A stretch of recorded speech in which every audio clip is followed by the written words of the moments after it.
आज कक्षा 10 के विद्यार्थियों के लिए है संस्कृत का पेपर है। आप देख रहे हैं अर्धवार्षिक परीक्षा 2022-23। सबसे पहले आप पेपर को 2-3 बार पढ़ना, देखना, समझना।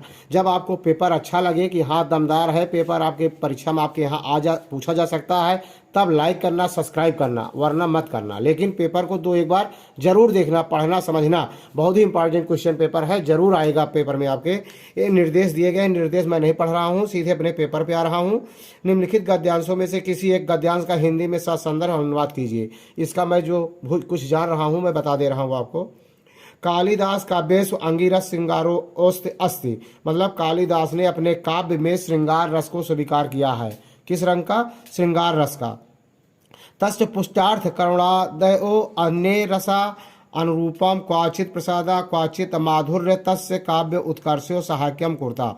अर्थात काशीदास ने छुटपुट कहीं कहीं करुण, अन्य रस और इसके अनुरूप क्वाचित प्रसाद, क्वाचित माधुर्य आदि का प्रयोग से काव्य उत्कर्ष, अपने काव्य को उत्कर्ष में बहुत अच्छा विस्तार में इसमें सहायता प्रदान किए हैं।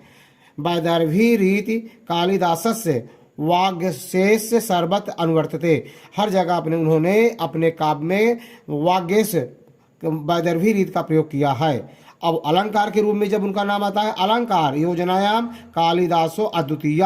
अलंकार में कालिदास अद्वितीय है, अर्थात उनके बराबर कोई नहीं है। यद्यपि उपमा कालिदासस्य उक्ति उपमा योजना नाम यामेव कालिदासस्य वैशिष्ट्यम आख्याति।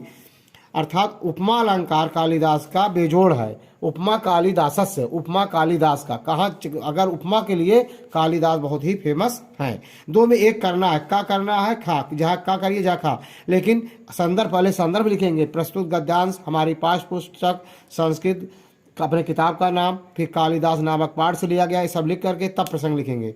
दूसरा क्वेश्चन है, निम्नलिखित में से किसी एक पाठ का हिंदी में सारांश लिखिए।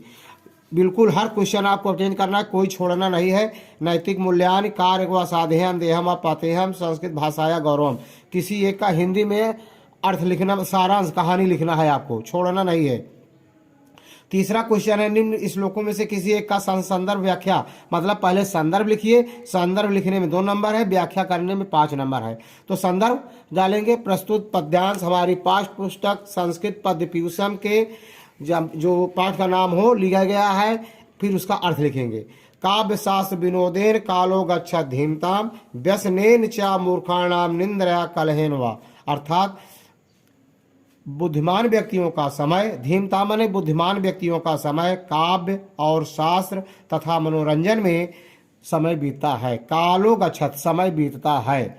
इसके विपरीत जबकि मूर्ख व्यक्तियों का व्यसनेन च मूर्खाणाम, मूर्ख व्यक्तियों को सोने, व्यसन, निद्रा, लड़ाई झगड़ा में समय बीतता है।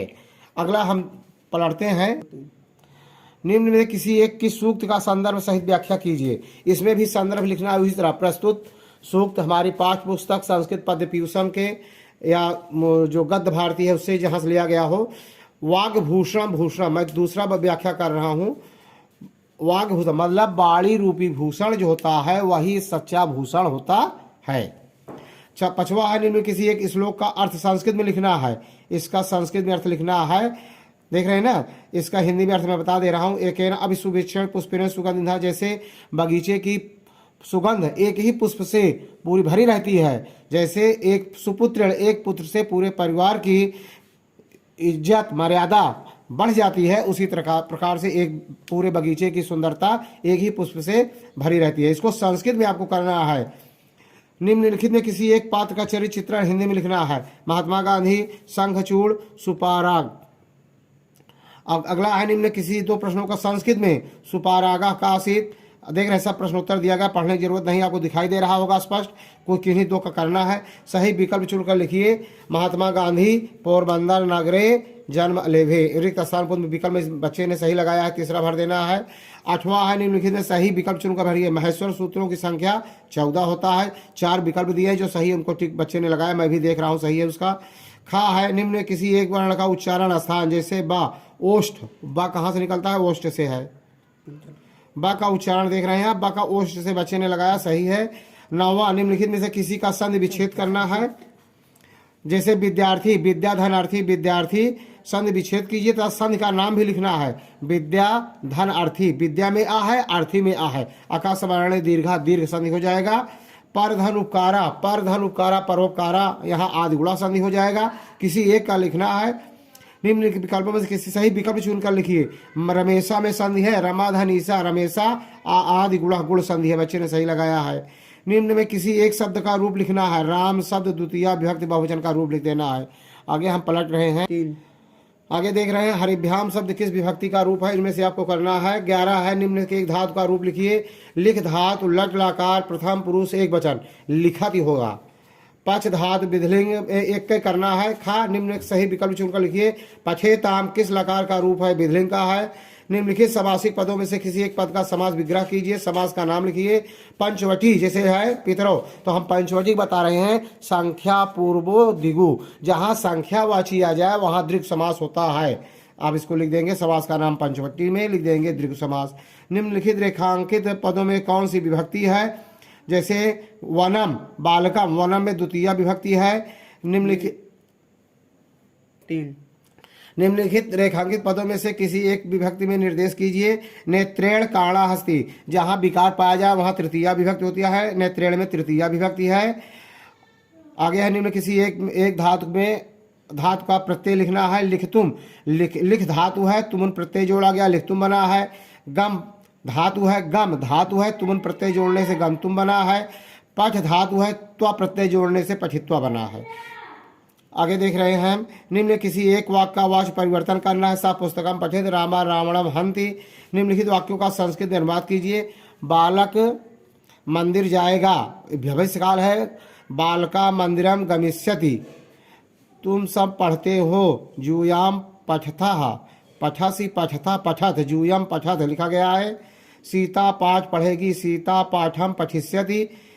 इस तरह से हम घर जाते हैं, वयम हम घर जाते हैं। अहम गृहम गच्छामि, इस तरह तुम घर जाओ तो हम गृहम गच्छ, सब लिखा गया है। आपका अनुवाद सही है। किसी एक विषय पर संस्कृत निबंध लिखना है। अनुशासनम सदाचार परिणाम शिक्षा, कोई प्रश्न छोड़ना नहीं है, सभी प्रश्न आपको अटेम्प्ट करने हैं। निम्नलिखित में किसी शब्दों का संस्कृत वाक्य प्रयोग करना है, बहुत सरल है। पुस्तकम सा पुस्तकम पठति, पठति आया है, सा पुस्तकम पठति दोनों में हो जाएगा, पुस्तकम भी आ जाएगा, पठत भी आ जाएगा। हस्ता हसति, हस्ता दूसरा है, तो हस्ता हो जाएगा। गच्छति, सह विद्यालयम गच्छति। करोति, करोति उत्साह कार्यम करोति। आगे हम पलटते हैं।